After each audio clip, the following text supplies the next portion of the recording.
Hey, what's going on? Will Hamilton here, and welcome to this third free training video in this series about how to run plays so that you can set up easy put-away volleys and overheads at the net. Now, in this video, we're gonna be talking about anticipation at the net, knowing what to look for so you know whether to poach, whether to fake, whether to cover the alley, cover the lob, and so on. And Martina Navratilova is gonna share her absolute favorite time to poach, and Gigi Fernandez is gonna share the absolute worst time to poach, time you want to avoid. Now, if you haven't seen the first two videos in this series, go check those out first. Martina shows you a play called the Prognosticator, one of the plays from the doubles playbook. And we also show you, in the second video, a play called the Upgrade. That's Bob and Mike Bryan's, one of their favorite plays. Watch those videos first, then come back to this one. All right, so anticipation. Why is it so important? Well, you know, I get asked all the time. People are like, well, Will, I play in USTA leagues at my club. I'm always playing with a different partner. So if my partner doesn't have a playbook, if they don't know the plays, how can we work together to run plays? How can we do this stuff and set up those easy volleys and overheads? Well, the trick is less to do about knowing exactly what your partner is gonna do and more knowing about what your opponent is gonna do. Can you anticipate where they are going to hit? Can you read the right cues so you know whether to poach, whether to fake, and so on? Because that's the real secret about running a play. You know, a lot of the plays in the playbook aren't completely scripted out, where it's like, first you're gonna do this, then I'm gonna step over here, and then this is gonna happen, and you're gonna back up a half foot, and da-da-da-da-da. It's more about knowing what to do as the play develops. And when you have that skill set, that is what allows you to play well with anyone. If you look at Martina, she won 177 WTA titles, 35 different partners. She obviously didn't know the ins and outs of every single partner, exactly what they were gonna do. Even the Bryan brothers, who have obviously played together their entire lives, well, last year, Bob was injured. So Mike played with Jack Sock, completely different style, and won Wimbledon, won the US Open, won ATP Tour Finals. They'd just been playing together a couple months. And then Gigi Fernandez, she won majors with different partners as well. So that's the trick, anticipation.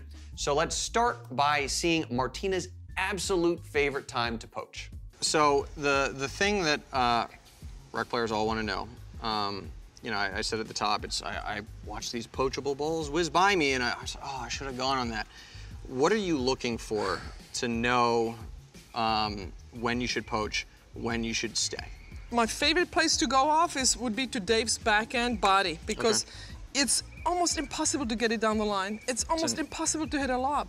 You're gonna pull it cross court and it's not gonna be hard ball. So great serve is body backhand. It's gonna go cross court and I'm gonna be right there. You're gonna be right there. So that was Martina's absolute favorite time to poach. Now let's talk about a time you absolutely don't wanna poach. You wanna mind the alley. Well, let's go to Gigi Fernandez, 17-time Grand Slam doubles champion, 2 Olympic gold medals, and she's been working with rec players like you and me for years, showing them how to do the stuff she did at the Pro Tour, but make it work at our level. So we talked about the ball that is wide outside the alley. Yeah. And some people have the ability to pull the trigger on that downline shot. Very few. If they have the ability, then you kind of have to watch it. If not, you know, that's a good ball to poach on. But the inside shots for recreational players, and by inside shots, I mean the balls that are hit from the middle of the court. So for the outside player, the forehand's an inside shot and the backhand's an outside shot. Okay. Okay? Got it. And for the deuce side player, where she's a lefty, but normally the forehand is the outside shot on the deuce and the backhand, right? It's Gotcha. the inside shot.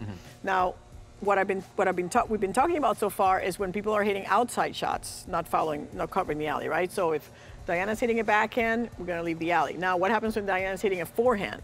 When she hits a forehand, her natural shots are cross-court forehand, which goes this way, and through the middle. Okay. All right? And the inside-out forehand is very difficult for her, for most recreational players to execute, especially from the middle of the court. Okay. All right, now, not so much at the pros, because the faster the ball is traveling, the harder it is for her to hit this ball cross court. But at the recreational level, where the ball is not hit so hard, the volleys aren't as penetrating, baseliners are actually really good about hitting forehands into this alley. All right. So in this case, I like this person to mind the alley. Not go to the alley, but mind the alley. Keep an eye on it. Keep an eye on the alley, okay? So we'll see how that works. So now you'll see Meredith moving over a little bit more this way when Diana's hitting forehands, and we're leaving that inside-out alley and open. just so for clarity's sake, and Deanna, you don't need to hit this, but this would be outside because outside of the corner. Obviously, and this is inside. So those are the ones, the one I just hit is where you need to mind the alley a little bit more. Yep. Okay. Let's see what.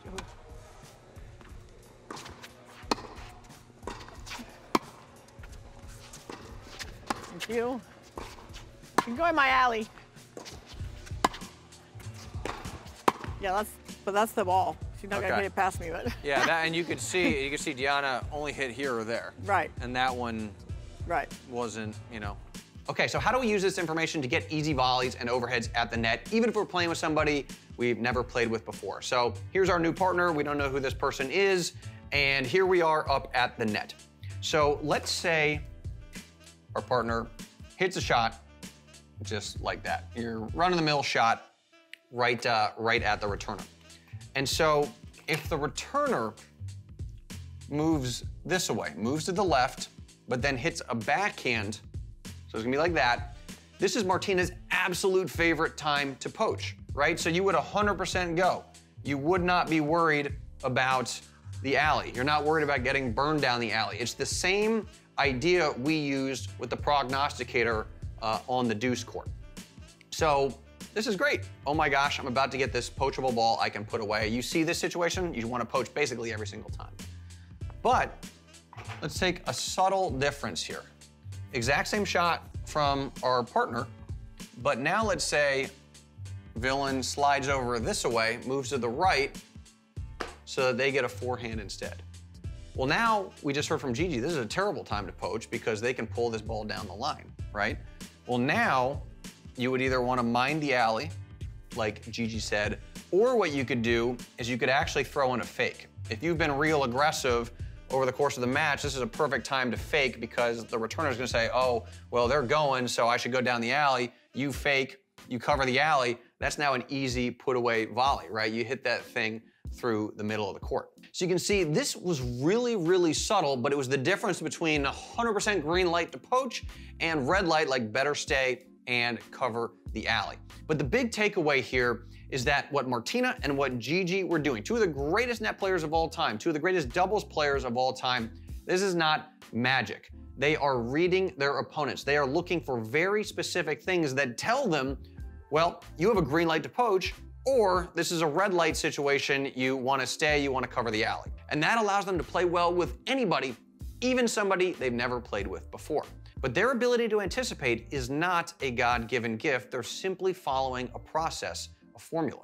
And in fact, this formula is so important, it's literally the thing we start the doubles playbook with, the anticipation formula. It's what Martina does, what Gigi does, and Bob and Mike. It's just 3 reads, 2 you actually make before the point starts, and then you just need to make 1 read as the point is sort of going on, but it tells you exactly whether the poach stay, cover the alley, cover the lob, and so on. But the big thing is it lets you play well with anybody, whether it's you know, somebody you play with all the time, a regular partner, or a completely new partner, someone you've never played with before. So here's what I want to do. If you like this free training and you actually want to get your hands on the doubles playbook, you want the anticipation formula, you want all 48 plays in here I learned from Martina, Bob, Mike, and Gigi, well, I just want to drop this thing in the mail and send it to you. And you know, it's pretty awesome. Every page has got a QR code on it, and you've probably seen that demo, but right before a match, just take out your phone, point it at a QR code, get like a 3-minute explanation of how to do any of these plays. This one is the OG in the ad court. And as part of a special deal, we're also including some amazing bonuses, doubles playbook bonuses. And this thing is actually a, there we go, opened up, a 2 DVD set with some of Bob, Mike, Gigi, and Martina's best trainings on there. And you also get online access to all of this stuff. So there's a link somewhere around here. Just click that. You can get full details on the special deal, and you can get your hands on all of this in the next couple minutes. I'll drop it in the mail for you, and then you also get instant online access so you can start digging in right now. So with all that said, thank you so much for watching this free training series. And before we go, just let me know in the comments below, have you tried any of this stuff out? And if you have, how did it go? Did you try out the prognosticator? How did that go? Did you try out the upgrade maybe? Maybe you used rip, dip, lob with your USTA team. How was that practice session? And if you haven't tried this stuff yet, Well, what do you think will work great for you? What's like the #1 takeaway you can't wait to try? Maybe it was Martina's favorite time to poach. Maybe it was Gigi's advice on when never to poach. Just let me know in the comments. I'll be in there responding, so look forward to reading them. So thanks one more time for watching this free series, and if you want to pick up a copy of the playbook and the bonuses, click that link, and I'll see you inside.